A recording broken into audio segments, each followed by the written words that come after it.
Despite our best efforts, sometimes we simply don't get to spend as much time with a new vehicle as we'd like. This is one of those cases.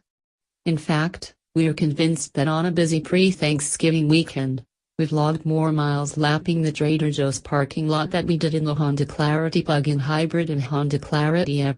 Still, these are neat, important vehicles for Honda in the changing landscape of powertrains, so let's sit back and talk about cars in the future and what we want out of life anyways. As you're likely aware, Honda's Clarity line of sedans is the tip of the spear the company is using to stab into the murky darkness of near-future mobility. The Trident, actually, the Clarity fuel cell, Clarity plug-in hybrid, and the Clarity EV.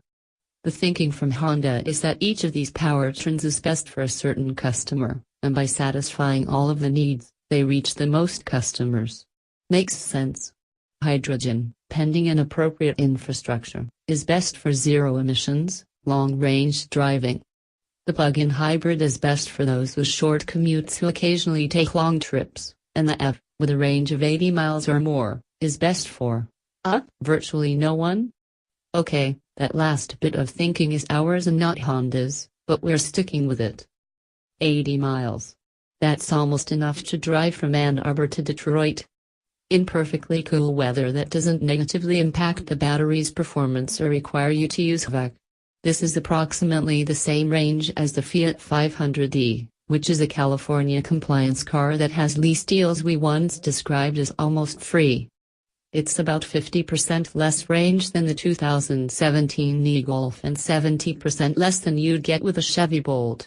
It's simply not enough for a car that is positioned as an upscale family vehicle. Not when there's another car in the same showroom, for roughly the same price, with 42 miles of electric range and a 1.5-liter four-cylinder riding backup for a total range of 340 miles. Perhaps this is all ringing a little repetitive to you.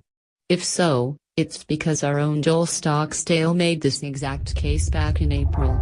Unfortunately, having not driven a